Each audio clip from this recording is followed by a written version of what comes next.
China and Japan are currently embroiled in a diplomatic standoff that has the potential to disrupt trade between the two largest economies in Asia. The issue at the heart of the standoff is Taiwan, and the core point of contention revolves around what Japan would do if Taiwan were attacked. The tensions between the two countries have intensified over the last few weeks, and the situation is now threatening to unravel the fragile diplomatic relationship that had been cautiously improving in recent years. The latest chapter of this diplomatic crisis began with a hopeful meeting between the leaders of China and Japan.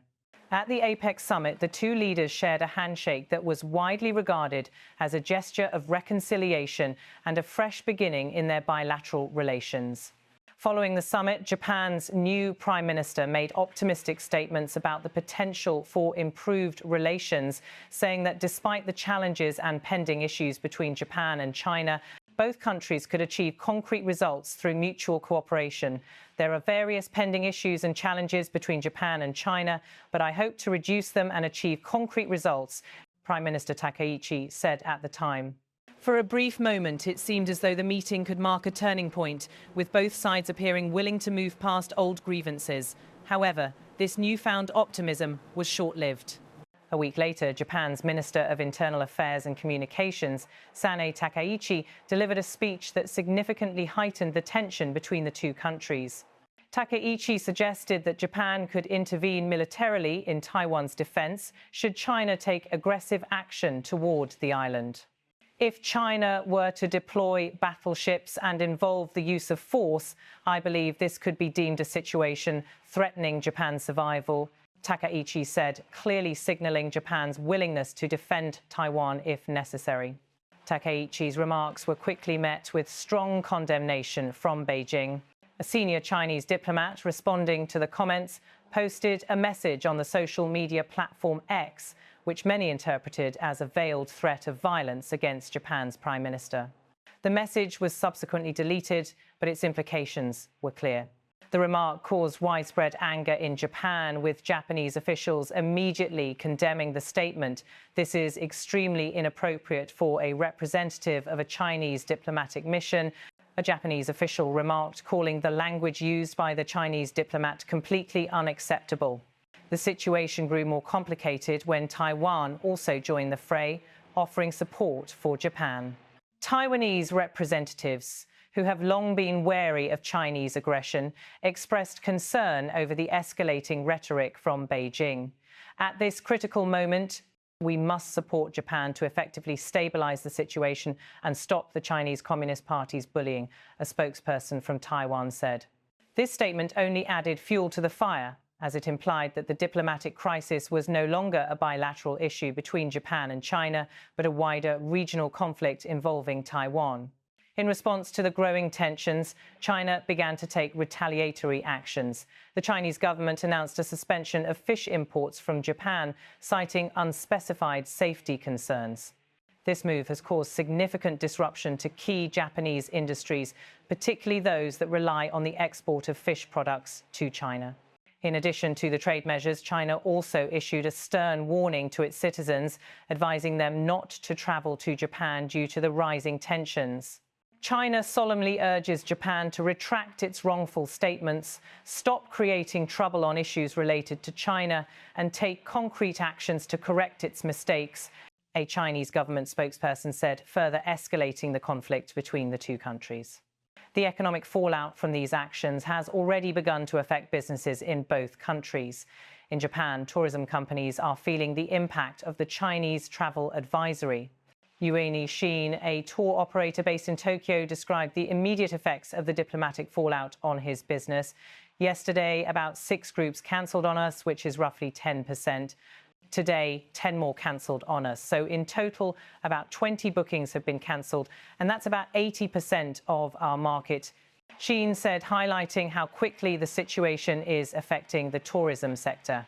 Meanwhile, in China, Japanese companies are bracing for potential boycotts as the fallout from the diplomatic standoff deepens. Despite this, some Chinese consumers appear to be less concerned with the political ramifications of the crisis. One consumer in Beijing commented, "Of course, we have to stand by our country, but for things like hobbies, that's a different thing." we'll probably keep buying what we buy. This response suggests that while political tensions are high, ordinary consumers may be less likely to take direct action, particularly in areas like entertainment and consumer goods.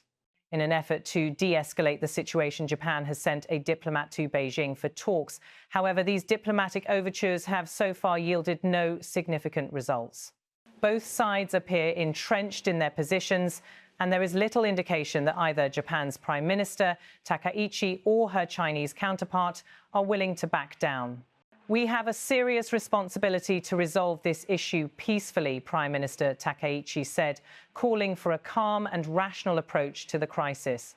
However, the rhetoric from both sides has continued to escalate, with both countries increasingly unwilling to show any signs of compromise. The situation is further complicated by the ongoing tensions near the disputed islands in the East China Sea.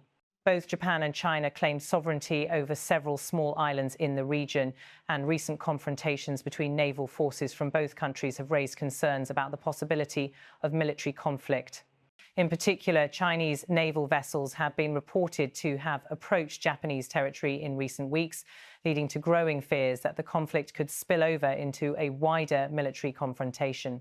Despite the mounting pressure, Prime Minister Takaichi's approval ratings in Japan have actually risen in recent weeks, reaching between 65% and 80%. Some political analysts suggest that her government's stance on China, which has been seen as tough on the diplomatic front, may be resonating with Japan's far-right factions. But her base might actually be somewhat strengthened because the Chinese government is acting just as the far right was concerned about, said one political analyst. This suggests that the political landscape in Japan is being shaped by the escalating tensions, with some groups rallying behind the government's hardline approach toward China. As Japan enters the winter months, the diplomatic standoff between China and Japan shows no signs of abating. The economic and political consequences of the crisis are becoming increasingly apparent, and there is no clear resolution in sight.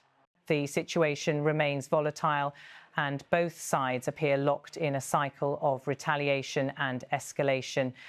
The future of Japan-China relations depends on the ability of both sides to find a way to de-escalate the tensions and avoid further economic and political fallout. The cloud of anger has descended between neighbours on the East China Sea, said one observer, pointing to the deepening divide between the two countries. In conclusion, the diplomatic standoff between China and Japan continues to intensify with no clear end in sight. The issue of Taiwan remains at the heart of the dispute, and both sides have become increasingly entrenched in their positions. While efforts at diplomacy continue, the risk of further escalation remains high, and the situation shows no signs of resolution in the near future.